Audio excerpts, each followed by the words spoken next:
سر بالکل آپ نے صحیح بات کہی ہے. جس طرح سے الزام تراشیاں کی جا رہی ہیں ایک دوسرے پر, عوام جس طرح سے پولرائزڈ ہو رہی ہے, عوام جس طرح سے ڈیوائیڈ ہو رہی ہے بہت بڑے لارجر اسکیل پر. سر آپ نے رانا ثناءاللہ کی گفتگو سنی ہوگی. رانا ثناءاللہ کی جانب سے یہ کہا گیا کہ مکو ٹھپ دیا جائے گا. پبلکلی ایسے ریمارکس بولنا کس طرح سے خطرناک ثابت ہو سکتا ہے؟ دیکھیے, اس تو انتہائی ایک, میں سمجھتا ہوں ایک وزیر داخلہ کی طرف سے جس انداز کی زبان استعمال ہو رہی ہے. آپ نے ابھی اپنے پروگرام میں بھی جو آڈیو میوٹ کیا ہے, جو اسحاق ڈار صاحب کے کوئی ساتھی تھے جس قسم کی وہ گالیاں دے رہے تھے واشنگٹن میں ایئرپورٹ پہ, کہ عابد شیر علی جس نوعیت کی بات کرتے ہیں, تو اس سے وہی اسی بات کی غمازی ہوتی ہے جو ابھی میں نے پہلے کہی, کہ ایک قسم کا ذہنیت پاکستان پہ اس وقت حکمرانی کر رہی ہے, جس سے میں نہیں سمجھتا کہ نئی قوم, نوجوان کوئی اچھائی کی توقع رکھ سکتے ہیں, نہ ہی قانون کے حوالے سے اور نہ ہی مینرز کے حوالے سے, کیونکہ اس سے کوئی تربیت نہیں ہو رہی بلکہ الٹا باہمی اختلافات. سر جس طرح سے آپ نے بات کی ہے تربیت کی, تو وزیر داخلہ تو عوامی نمائندے ہیں اور عوامی تحفظ ان کی عملی ہونی چاہیے, لیکن دوسری جانب جو چیئرمین تحریک انصاف ہے عمران خان بھی, وہ بھی اسی طرح سے رسپانس کر رہے ہیں کہ ہم بھی وزیر داخلہ کا ہر طرح سے انتظام کر کر اسلام آباد میں آئیں گے. تو کیا سمجھتے ہیں کہ جو پاکستان میں اس وقت سیاسی ماحول بن چکا ہے, ان کو مکمل طور پر اس سے آگاہی نہیں ہے, اور یہ کس طرح سے اپنے کارکنوں کی تربیت کریں گے, کارکنوں کو کس طرح سے سمجھائیں گے, کیونکہ کارکن تو انہی کی ڈائریکشن کو فالو کریں گے؟ دیکھیے, اس میں جو شخص بھی وزیر اعظم ہوتا ہے یا وزیر داخلہ وفاقی وزیر ہوتا ہے, اس پہ بہت بھاری ذمہ داری عائد ہوتی ہے, کیونکہ اس کا ایک ایک لفظ, ایک ایک قدم جو ہے وہ مانیٹر ہوتا ہے, اور لوگ اس کو مثال بنانے کی کوشش کرتے ہیں. تو خاص طور پہ جو بھی حکمران طبقہ ہے, کابینہ کے ارکان ہیں, انہیں تو بالکل اپنی ناپ تول کے الفاظ کا استعمال کرنا چاہیے.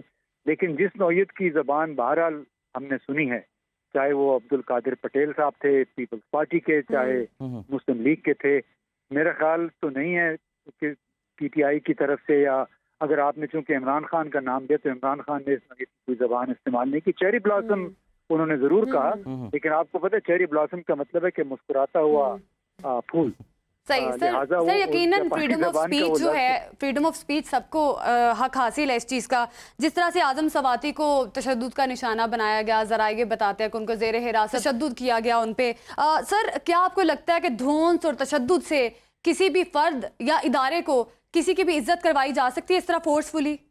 کسی نے گالی اگر دے بھی دی ہے تو اس کو آپ کس قانون کے تحت سزا دے سکتے؟ اس کی سزا کیا یہ ہے کہ کسی کے گھر میں گھس کے, کسی کے بیڈ روم میں گھس کے اس کو کپڑے اتار دیے جائیں, اس پہ تشدد کیا جائے؟ یہ قطعاً اس بات کی اجازت نہیں ہونی چاہیے. قابل مذمت فعل ہے جس کسی کے بھی ساتھ ہو. چار دیواری کا تحفظ اور آئین کے آرٹیکل 19A کے تحت حاصل جو حقوق ہیں تمام پاکستانیوں کے, ان کا تحفظ بہرحال ہونا چاہیے, ہر صورت میں ہونا چاہیے. اور اس حوالے سے کوئی بھی خلاف ورزی کا مرتکب ہوتا ہے تو پھر یہ اعلیٰ عدالتوں کو اس کا ضرور نوٹس دینا. بالکل صحیح. اچھا سر, ایک اور بھی چیز ہے کہ جس طرح سے آپ نے اعلیٰ عدالت کا ذکر کیا ہے, تو تمام ادارے غیر جانبدار ہیں, تو میرے خیال سے سیاسی قیادت کی بھی کوئی ذمہ داری بنتی ہے, کیونکہ جس طرح کی سچویشن بن چکی ہے, لانگ مارچ کی تاریخ تو ابھی تک نہیں دی گئی چیئرمین تحریک انصاف کی جانب سے, لیکن بار بار اس کا اعلان ضرور کیا جا رہا ہے, عوام کو تیار رہنے کی ہدایات بھی کی جا رہی ہیں, جبکہ دوسری جانب سے اس طرح کے بیانات حکومت کی جانب سے اس طرح کے القابات سے نوازنا, تو کیا سمجھتے ہیں کہ یہ کسی بڑے طوفان کی نشاندہی نہیں کر رہا؟ ظاہر ہے اگر لانگ مارچ پہ عمل درآمد ہو گیا تو اس میں طوفان تو آ سکتا ہے, بلکہ طوفان تو پہلے ہی آیا ہوا ہے.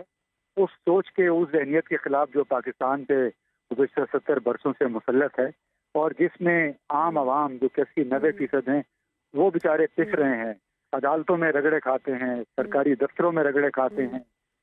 سر مریم نواز کو جس طرح سے شہری کی جانب سے قتل کی دھمکی دی گئی, اور پھر وزیر خزانہ کو ایئرپورٹ پہ جس طرح سے ان کو انسلٹ کیا گیا بہت برے طریقے سے, سر یہ تمام تر چیزیں جس قدر زبان استعمال کر رہے ہیں سیاستدان ایک دوسرے کے لیے, یہ کس قسم کا اشارہ کس طرف جا رہا ہے؟ یہ تمام تر چیزیں کس طرف جا رہی ہیں؟ بلکہ ایک اور چیز میں اس میں ایڈ کروں کہ جو مریم نواز کو دھمکی دی گئی ہے عوام کی جانب سے, اس میں قاسم سوری بھی اس موقع پر موجود تھے, ان کی موجودگی میں یہ تمام تر چیزیں ہوئیں. تو کیا دیکھتے ہیں کہ یہ ان کی کوئی رسپانسبلٹی نہیں بنتی, ان کو کوئی پوچھنے والا نہیں, یا کیا یہ تربیت کرنے میں ناکام نظر آ رہے ہیں؟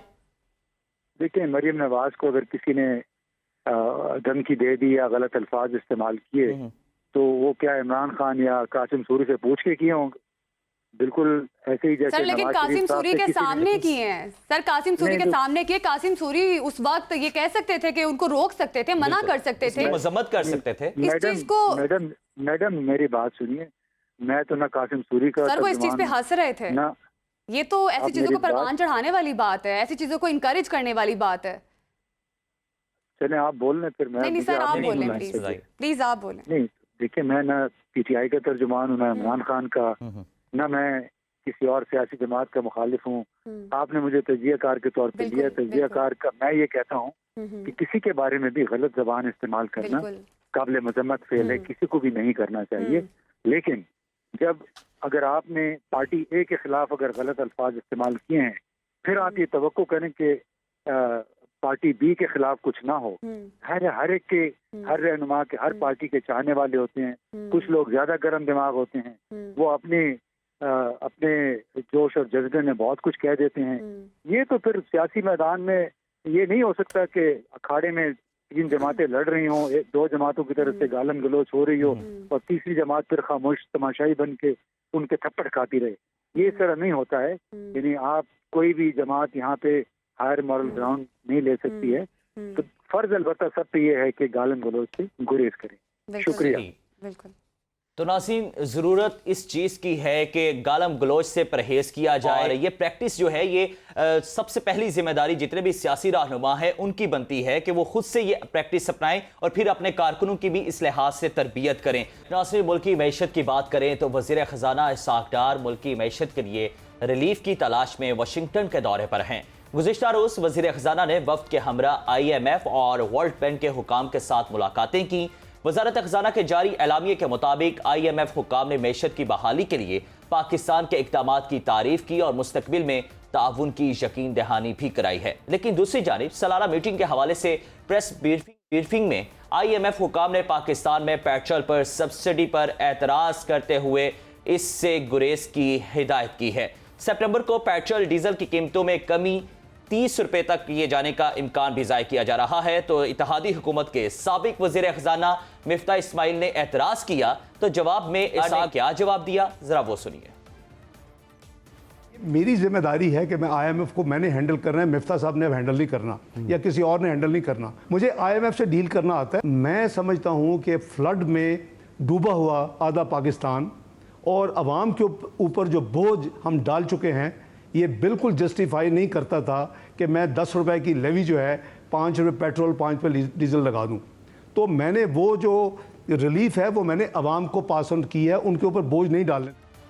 ناظرین تو مفتاح اسماعیل کہتے رہے کہ مجھے عوام سے ڈیل کرنا آتا ہے، لیکن تیسرے روز مہنگا ہوتا ڈالر اور عالمی مارکیٹ میں کروڈ آئل کی بڑھتی قیمت جہاں ڈگمگاتی اور لڑکھڑاتی معیشت کے لیے سنگین ہے، وہیں پر اعتماد وزیر خزانہ اسحاق ڈار کی صلاحیتوں کا امتحان بھی ہے. لیکن پاکستان کے فورن کرنسی اکاؤنٹ میں زر کے ذخائر 3 سال کی کم ترین سطح پر پہنچ گئے ہیں. اسی پر دیکھتے ہیں یہ رپورٹ.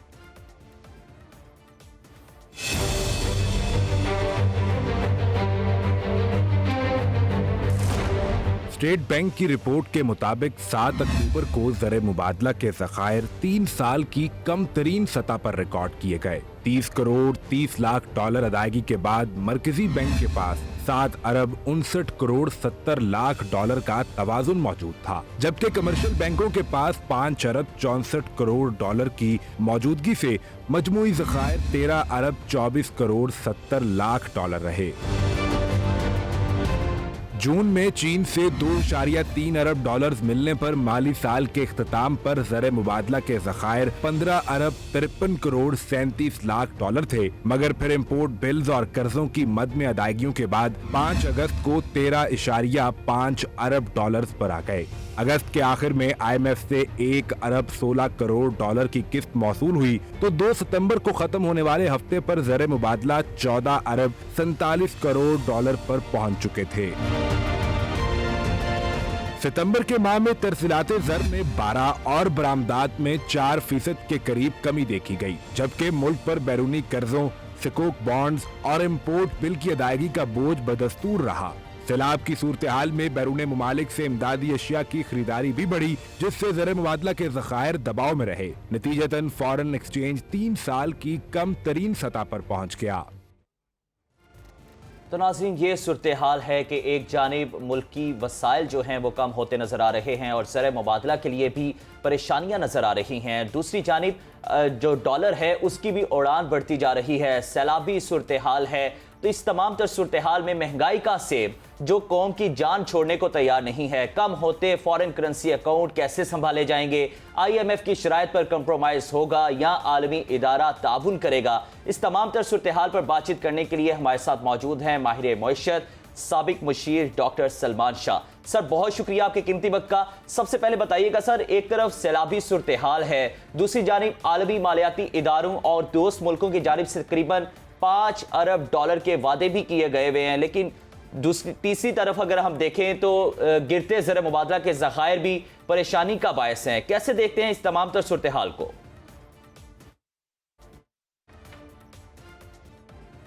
ڈاکٹر صاحب، آپ کو میری آواز آ رہی ہے؟ جی آ رہی ہے آواز۔ جی جی بتائیے۔ آپ کو آ رہی ہے آواز؟ جی بالکل، مجھے آواز آ رہی ہے۔ جی، اس وقت پوری دنیا میں ایک کرائسس ہے، اور وہ کرائسس جو ہے وہ پہلے تو پینڈیمک کی وجہ سے تھا، اس کے ساتھ ساتھ یوکرینین جنگ شروع ہو گئی، جس سے پیٹرولیم پرائسز اور جو تیل کی قیمتیں ہیں وہ آسمان پہ چلی گئی ہیں، اور اس کے ساتھ ساتھ کھانے پینے کی جو فوڈ کموڈیٹیز ہیں ان کی بھی ڈسرپشن بہت زیادہ ہے اور بڑی قیمتیں اوپر چلی گئی ہیں۔ اور یہ دونوں آئٹمز ایسے ہیں جو پاکستان بڑا ڈیپینڈنٹ ہے ان پہ، کیونکہ امپورٹس ہمیں سسٹین کرتی ہیں ہماری انرجی کو، اور کھانے پینے کی چیزیں بھی انفارچونیٹلی ایک زرعی ملک ہونے کے باوجود ہم خاصا امپورٹ کرتے ہیں، اور خوردنی تیل تو ہمارا بیرون ملک سے ہی آتا ہے۔ تو یہ ساری چیزوں کی وجہ سے پاکستان کے اوپر شدید قسم کی پرابلمز ہیں، اور یہ ملٹیپلائی اس لیے ہو جاتی ہیں کہ ہم نے پچھلے چند سالوں میں اپنے اوپر بہت زیادہ بیرون ملک قرضے جو ہیں وہ سمیٹ لیے ہیں، اور اس کا جو بوجھ ہے وہ اب ہمارے سے سنبھل نہیں رہا، کیونکہ اس میں تقریباً ہم نے 130 ارب ڈالر کا بیرون ملک قرضہ ہے، جو ہر سال تقریباً 20 ارب ڈالر اس کو واپس بھی کرنا پڑتا ہے، اور اس کے اوپر سود ادا بھی کرنا پڑتا ہے، اور ہمارا جو ایکسپورٹس ہیں یا ریمیٹنسز سے جتنا کچھ آتا ہے وہ پوری طرح سے ہمیں فائنینس نہیں کر پاتا، اور ہماری تجارت کا خسارہ بھی بہت بڑا ہے۔ سو یہ ساری چیزیں جو ہیں یہ بڑے عرصے سے بلڈ اپ ہوتی چلی جا رہی ہیں۔ اب سچویشن یہ ہے کہ ایک طرف ہم نے قرضوں کے بوجھ کو نیچے کرنا ہے، دوسری طرف ہم نے اپنی انرجی کو ڈومیسٹک میں کنورٹ کرنا ہے، امپورٹڈ کے بجائے ڈومیسٹک میں کنورٹ کرنا ہے، تیسری چیز یہ ہے کہ ہم نے اپنی اکانومی کی جو پروڈکشن ہے اس کو ایکسپورٹ اورینٹڈ کرنا ہے، جس کا مطلب یہ ہے کہ ہمیں اپنے ملک کی جو پروڈکٹیوٹی ہے، جس کو پیداواری قوت کہتے ہیں، اس کو بہت بڑھانا ہے تاکہ فی کس پیداوار بڑھ سکے، فی ایکڑ پیداوار بڑھ سکے، اور جو چیزیں استعمال کرتے ہیں ان کے اوپر ملٹی پلائر افیکٹ آئے ہماری پیداوار میں، تاکہ ہم انٹرنیشنلی کمپیٹیٹو ہوں اور ایکسپورٹس بھی کر سکیں۔ صحیح سر، جس طرح سے آپ نے بات کی بیرونی قرضوں کی، تو ابھی ریسنٹلی وزیر خزانہ اسحاق ڈار کے دورے پر گئے ہیں، اور انہوں نے وہاں پر ابھی جو ریسنٹلی پریس کانفرنس بھی کی، اس میں انہوں نے کہا کہ مجھے پتا ہے میں نے آئی ایم ایف سے ڈیل کیسے کرنا ہے، اور انہوں نے یہ بھی کہا، اندیا دیا ہے کہ وہ کوشش یہ کریں گے کہ آئی ایم ایف کی شرائط کو ہی ریٹین رکھا جائے۔ تو کیا سمجھتے ہیں کہ ان کا تجربہ بھی ہے؟ وہ کہتے ہیں کہ مجھے 25-30 سال ہو چکے ہیں آئی ایم ایف سے ڈیل کرتے ہوئے، تو کیا آپ کو لگتا ہے کہ آئی ایم ایف کی شرائط جو ہے وہ ریٹین رہیں گی اور عالمی ادارہ جو ہے اس میں تعاون کرے گا؟ جی دیکھیں، ظاہر ہے کہ 25-30 سال سے مسائل جو پاکستان اکانومی کے ہیں، وہ پھر اس کی بھی رسپانسبلٹی ان کو لینی چاہیے کہ آج جس قسم کی ہم پرابلمز میں ہیں، اس کے جو آرکیٹیکٹس ہیں وہ پھر اسحاق ڈار صاحب اور ان کی ٹیمز ہی تھیں جنہوں نے اتنے قرضے بھی اکٹھے کیے، جنہوں نے بجلی کا نظام بنایا جو پاکستان میں سسٹینیبل نہیں ہے اور امپورٹس کے اوپر ڈیپینڈنٹ ہے، اور جنہوں نے ایک ایسی اکانومی بنائی جو ایکسپورٹ نہیں کرتی اور وہ ساری چیزیں خود کنزیوم کرتی ہے، بلکہ جتنا ہم پروڈیوس کرتے ہیں اس سے زیادہ ہم کنزیوم کر لیتے ہیں کیونکہ ہماری امپورٹس خاصی اونچی ہیں۔ سو اس کی ذمہ داری لینی تو آئی تھنک بڑی اسینشل ہے کہ اس قسم کی بھی اکاؤنٹیبلٹی ہو۔ اور ہیونگ سیڈ دیٹ، اس کا مطلب یہ نہیں ہے کہ آئی ایم ایف جو ہے وہ کوئی کسی کے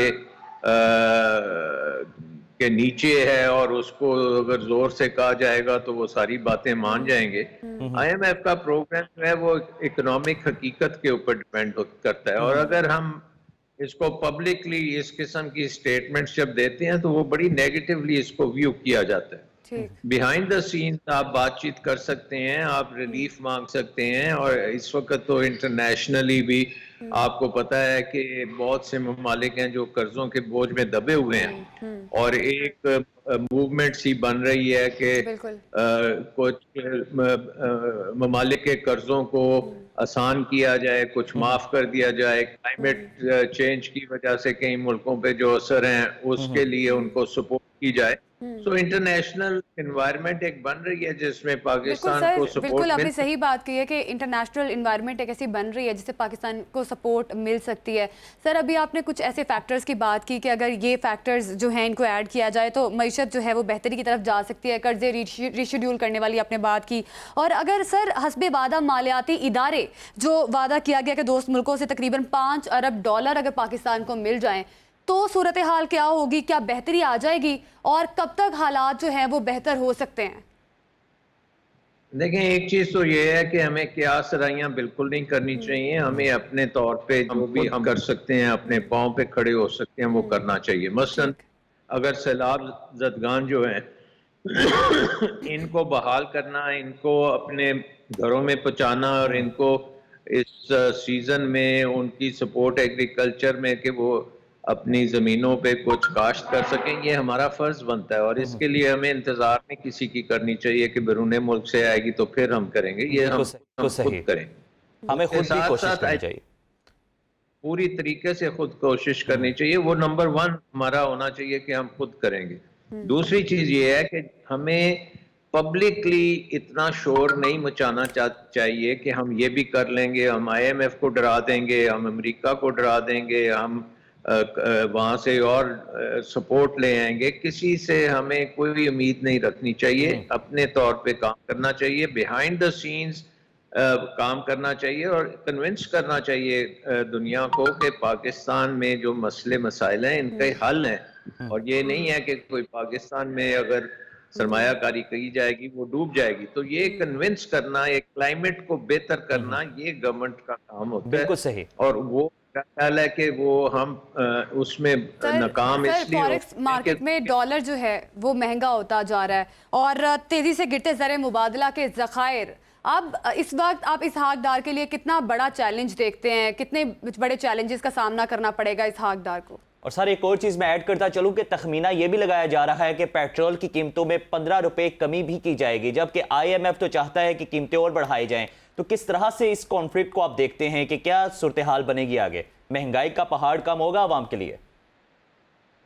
دیکھیں جی، اس میں تو پہلی بات یہ ہے کہ ہمیں یہ امید نہیں رکھنی چاہیے کہ آئی ایم ایف سے ہمیں کچھ کنسیشنز ملیں گی یا ہم اس پروگرام کو عمل نہیں کریں گے اور ہم اپنے طور پہ اس کی جو مشکل چیزیں ہیں وہ تو نہیں کریں گے، آسان چیزیں کریں گے، یہ آپشن نہیں ہے۔ آپ کو آئی ایم ایف کے ساتھ بات چیت بڑے خلوص کے ساتھ اور بڑی مہارت کے ساتھ کرنی پڑیں گی اور بیہائنڈ دا سینز کرنی پڑیں گی۔ صحیح سر، بریک کا وقت ہو رہا ہے، لیکن جاتے جاتے میں ایک شارٹلی کمنٹ آپ کا یہ رہنا چاہوں گا کہ سب سے پہلے پرائرٹائز کس چیز کو کرتے ہیں، کہ کس چیز پر نظر ثانی کرنی چاہیے اس حکومت کو کہ عوام کو اس مہنگائی کے پریشر سے نکالا جائے؟ اولین ترجیح کیا ہونی چاہیے؟ دیکھیں اس وقت ہمارے بیرون ملک جو بانڈز ہیں وہ بہت ہیویلی ڈسکاؤنٹ ہو رہے ہیں، یعنی کہ اگر آج آپ بانڈ ایک خریدیں